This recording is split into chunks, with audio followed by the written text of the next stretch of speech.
Distract yourself from the drabness of everyday life and immerse yourself in the world of exciting adventures of this series, can be a great solution. Such series always evoke strong emotions. And sometimes we are so penetrated by the plot that we worry about the characters, as if they were members of our own family. Undoubtedly, each episode will take its place in the structure of the narrative and can even be long remembered. And watching it may well become a pleasant memory and a wonderful pastime. According to official sources, the new episode will be released in the very near future. The premiere show is scheduled for January 11th. It is quite possible that the upcoming episode may strike viewers so hard that they will not be able to tear their eyes away from the screen. Knowing the creators of the series, this episode can easily plunge into the abyss of desperate events, and allow you to emotionally experience the full range of feelings, similar to the characters.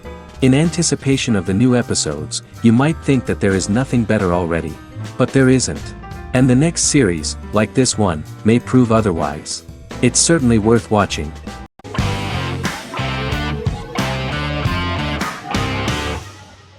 The Queen's Gambit is a 2020 American coming-of-age period drama streaming television miniseries based on the 1983 novel of the same name by Walter Tevis.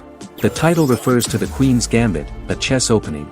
The series was written and directed by Scott Frank, who created it with Alan Scott, who owns the rights to the book.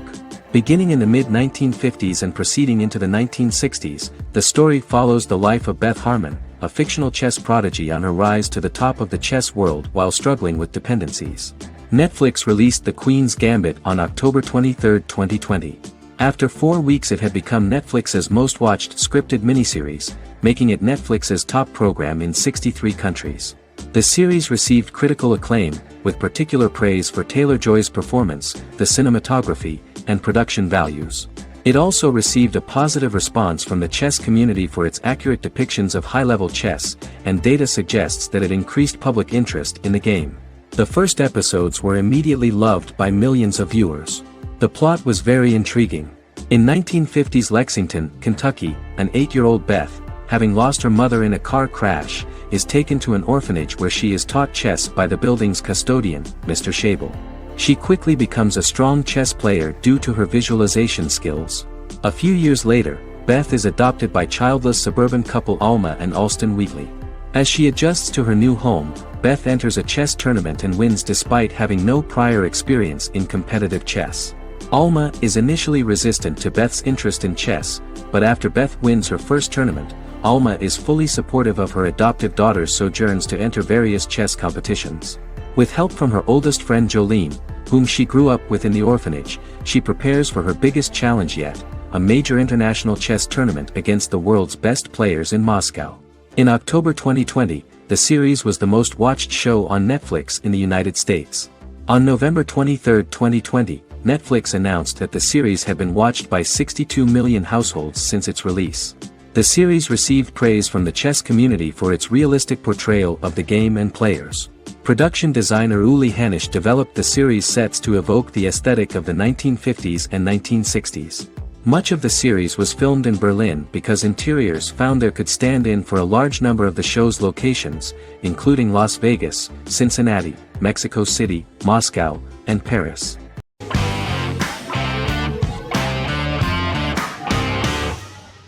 Miracle Workers is an American anthology comedy television series created by Simon Rich. It is based on Rich's writings, with each season being based on a different work. Miracle Workers premiered on February 12, 2019, with its 7-episode first season. The first season follows Craig, a low-level angel responsible for handling all of humanity's prayers, and Eliza, a recent transfer from the Department of Dirt. Their boss, God, has pretty much checked out to focus on his favorite hobbies. To prevent Earth's destruction, Craig and Eliza must achieve their most impossible miracle to date. Alongside the initial series order announcement, it was confirmed that Daniel Radcliffe and Owen Wilson would star in the series. Simon Rich back when he wrote the book had high hopes that someday it would be filmed, but no one seriously believed that anyone would be able to recreate such a huge world on the screen. Daniel Radcliffe was a fan of the books even before the adaptation and was one of the first to join the cast of the series. At the same time, Simon greatly admired Daniel as an actor. Radcliffe is also an excellent producer. He helped the project in every way and took a lot of different creative decisions, from finding designers to the choice of the cast. In the early stages of script development, Owen Wilson was in the cast. But after the actor saw the final drafts of the script, his opinion disagreed with the screenwriters about his character. So he was replaced by Steve Buscemi. The idea of the creators was that God was flawed and vulnerable, just like the people he created. They wanted to see a character who is sometimes reckless and irrational. That's the kind of God Steve would play.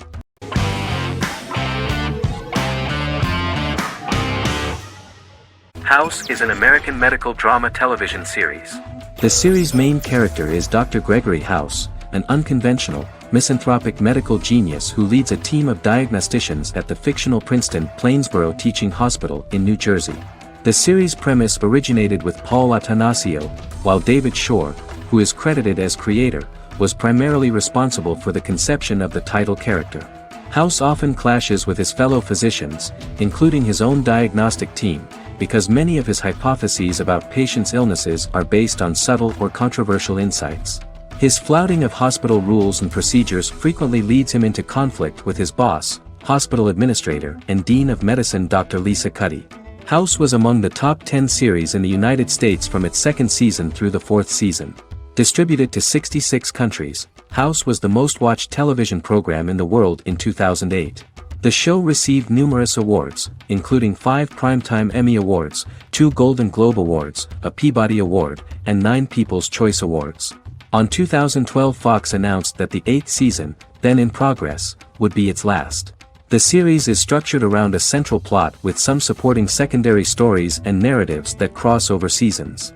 Most episodes revolve around the diagnosis of a primary patient and start with a cold open set outside the hospital, showing events ending with the onset of the patient's symptoms. The typical episode follows the team in their attempts to diagnose and treat the patient's illness, which often fail until the patient's condition is critical. They usually treat only patients whom other doctors have not accurately diagnosed, and House routinely rejects cases he does not find interesting.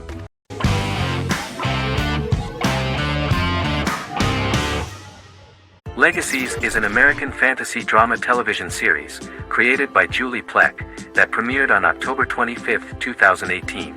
Legacies follows Hope Michelson, the daughter of Klaus Michelson and Haley Marshall, who is descended from some of the most powerful vampire, werewolf, and witch bloodlines. 17-year-old Hope attends the Salvatore School for the Young and Gifted. The school provides a haven where supernatural beings can learn to control their abilities and impulses. The first episode introduces the viewer to an interesting plot. Hope Michelson, a student at the Salvatore School for the Young and Gifted, assists her headmaster, Alaric Saltzman, in recruiting werewolf, Raphael, to the school. In the process, Hope runs into her old friend Landon, who is also Raphael's foster brother, but since the school for the supernatural is deemed to be too dangerous for humans, Landon is turned away. When vampire student, MG, fails to compel Landon to forget his knowledge of the supernatural, it is assumed Landon has ingested vervain. Landon is locked up in a cell until it can clear his system. Hope visits Landon in his cell while Alaric's daughters Josie and Lizzie give Raphael a tour of the school. Hope tells Landon the truth about her supernatural origins. Knowing his memory will be erased, Landon kisses her. After Landon leaves, it is revealed the compulsions have still not worked and he stole a knife from the school before he left. Hope enlists Josie to help her locate the knife and Landon. Landon's bus explodes and as Sheriff Matt Donovan evaluates the crime scene, Alaric deduces it was Landon, who is missing, must be some kind of supernatural being. Hope vows to track him down.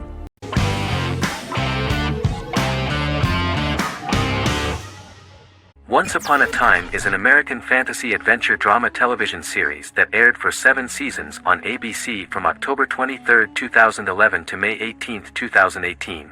The action alternates between 2 main settings, a fantastical world where fairy tales happen, and a fictional seaside town in Maine called Storybrooke. The real-world part of the story unfolds with the characters of Emma Swan and her 10-year-old son, Henry Mills. Henry discovers the other people of the town are fairy tale characters. The audience is shown the backstory of the townspeople as fairy tale characters, in conjunction with their unfolding stories in the real world. Most of the show's characters are extracted from famous fairy tales of the Brothers Grimm and Hans Christian Andersen, popular Western literature, folklore, Arthurian legend, and Greek mythology, as well as original Disney characters from the Walt Disney Company. The core themes of the show are hope and optimism. For the first 6 seasons, the series is set in the fictional seaside town of Storybrooke, Maine, in which the residents are actually fairy tale characters that were transported to the real-world town and robbed of their memories. Adam Horowitz and Edward Kitsis conceived the show in 2004 before joining the writing staff of Lost, but wanted to wait until that series was over to focus on this project. 8 years before the Once Upon a Time pilot, Kitsis and Horowitz became inspired to write fairy tales out of a love of mystery and excitement of exploring lots of different worlds. They presented the premise to networks, but were refused because of its fantastic nature. From their time on Lost, the writers learned to look at the story in a different way, namely that character has to trump mythology.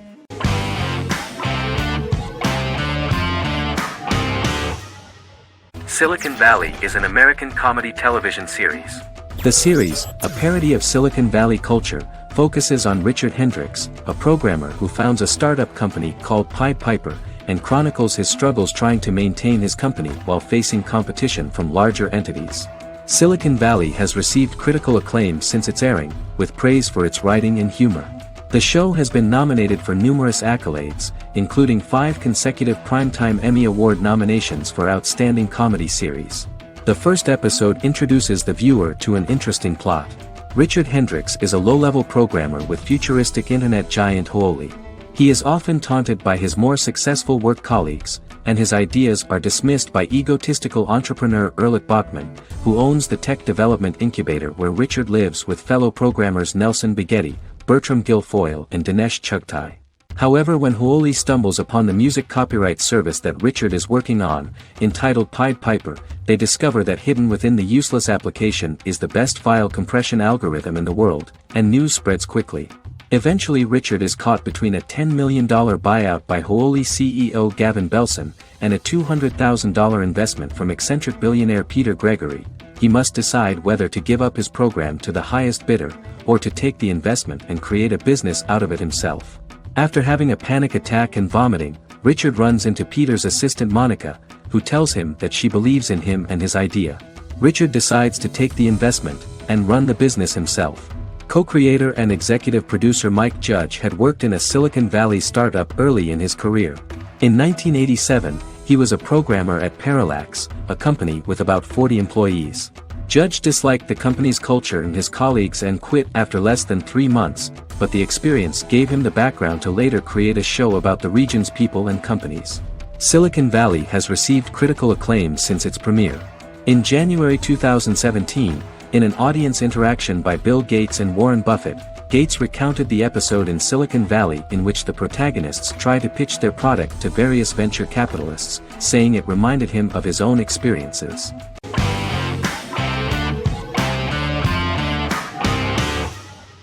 Lie to Me is an American crime drama television series. In the show, Dr. Cal Lightman and his colleagues in the Lightman Group accept assignments from third parties, commonly local and federal law enforcement, and assist in investigations, reaching the truth through applied psychology. The show received mostly positive reviews from television critics.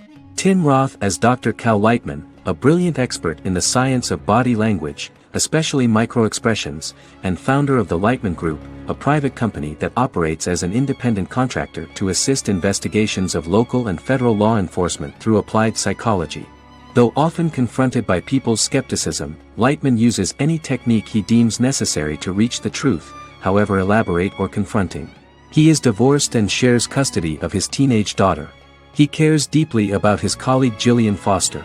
Season 1 opens with Cal and Gillian hiring a new associate, TSA officer Ria Torres, who scored extraordinarily high on Cal's deception detection diagnostic, and is in turn labeled a natural at deception detection.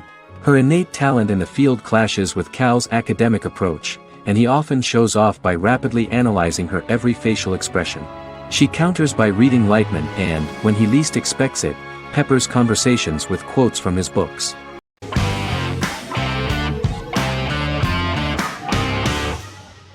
Supernatural is an American dark fantasy drama television series created by Eric Kripke. Starring Jared Padalecki as Sam Winchester and Jensen Ackles as Dean Winchester.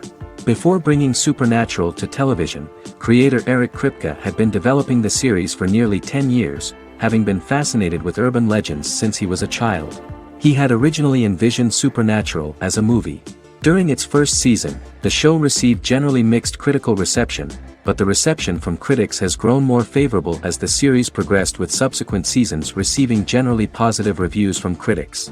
Being a cult series, Supernatural has garnered a dedicated fanbase. The first season consists of 22 episodes. It premiered on the WB on September 13, 2005.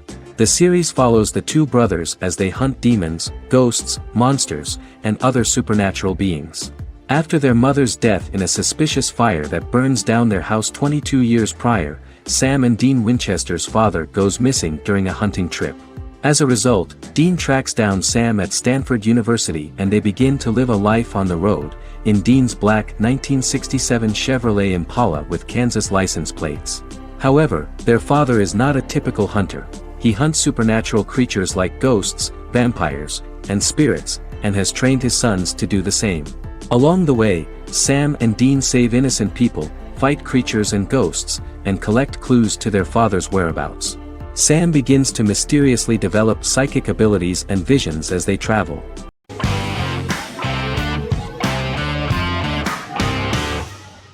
Heroes is an American superhero drama television series created by Tim Kring.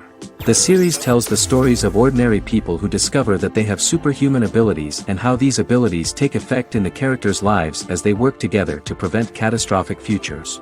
The series emulates the aesthetic style and storytelling of American comic books, using multi-episode story arcs that build upon a larger, more encompassing narrative.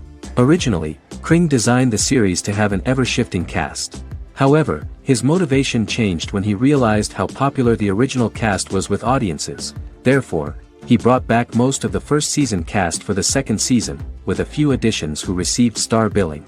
In its first season, the show features an ensemble cast of 12 main characters, making it the third largest cast in American primetime television behind Desperate Housewives and Lost. The plot of Heroes is designed to be told in a way similar to the way comic books are told. Each season of Heroes contains 1 or 2 volumes. There are several main storylines in each volume. As the main plots develop, smaller, more intimate stories are told within them. Each main character's story is developed separately, and as time passes their paths cross and it is explained how their stories are intertwined and connected. This is the story of ordinary people who discover extraordinary superpowers after a solar eclipse reveals them, and how these abilities affect the characters' daily lives. The first season, known as Volume 1, Genesis, begins with a seemingly ordinary group of people who gradually become aware that they have special abilities. The story develops showing their reactions to those powers, and how that discovery affects their personal and professional lives. At the same time, several ordinary individuals are investigating the origins and extent of those abilities. Mohinder Suresh, a research geneticist, continues his late father's research into the biological source of the powers, while Noah Bennett represents, and is a lead agent for, a secret organization known only as the Company that wants to control, and if necessary, terminate those who are gifted. After only having a short time to come to terms with their new abilities, each of the heroes is drawn into the final showdown. Heroes include some mysterious fictional recurring elements that have been ascribed to science fiction or supernatural phenomena. Kring and the creators of the series referred to these fictional elements as part of the mythology of the series. Kring confirmed that although the show has a unique mythology, he did not want to sink too deeply into it. Rather, Kring used volumes to wrap up ongoing plot lines instead of carrying storylines over long periods of time as in Lost. Season 1 received highly positive reviews.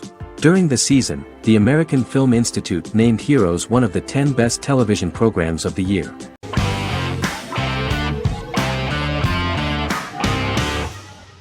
Good Omens is a fantasy comedy series created and written by Neil Gaiman, based on his and Terry Pratchett's 1990 novel of the same name. Michael Sheen and David Tennant lead a large ensemble cast as Aziraphale and Crowley respectively, an angel and a demon. Set in 2018, the series follows the demon Crowley and the angel Aziraphale, longtime acquaintances who, having grown accustomed to life on Earth as representatives of heaven and hell, seek to prevent the coming of the Antichrist and with it Armageddon, the final battle between heaven and hell.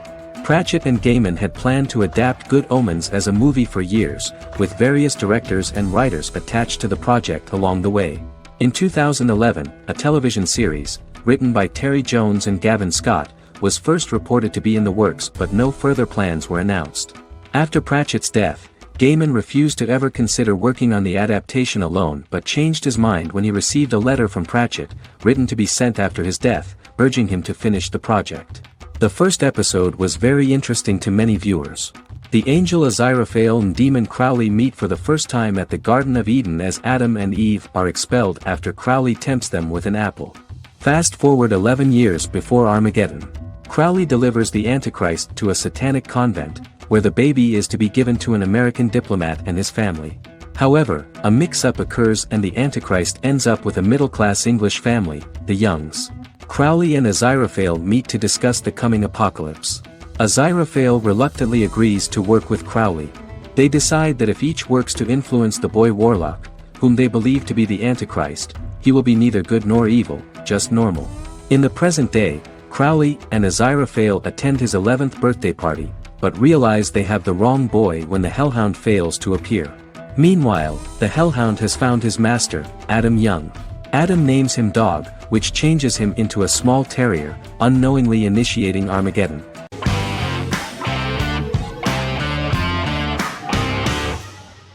The Mandalorian is an American space western television series created by Jon Favreau for the streaming service Disney+.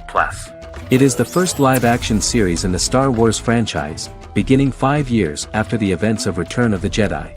It stars Pedro Pascal as the title character, a lone bounty hunter who goes on the run after being hired to retrieve the child. Star Wars creator George Lucas had begun developing a live-action Star Wars television series by 2009, but this project was deemed too expensive to produce. He sold Lucasfilm to Disney in October 2012. Subsequently, work on a new Star Wars series began for Disney+. The Mandalorian premiered with the launch of Disney+ on November 12, 2019. The 8-episode first season was met with positive reviews, was nominated for Outstanding Drama Series, and won 7 Primetime Creative Arts Emmy Awards. And the first episode was just great.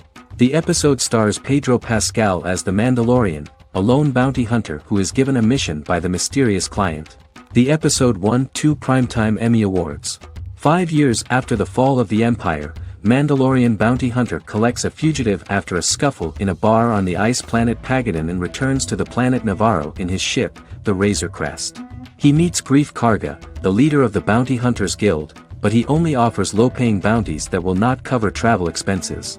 Looking to get a bigger bounty, the Mandalorian accepts a mysterious commission for which Karga can only provide an address to meet the client who wants the details of the job to be private.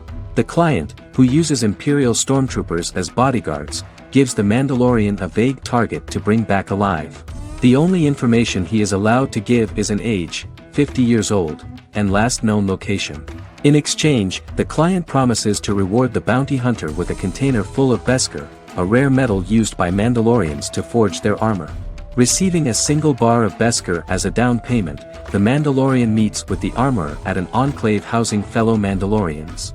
The armorer, who melts the metal into a pauldron reserved for the Mandalorian, says the metal was gathered in the Great Purge and the excess will sponsor foundlings, as the Mandalorian once was. The nature of good and evil and the question of nature versus nurture is raised repeatedly throughout the Mandalorian.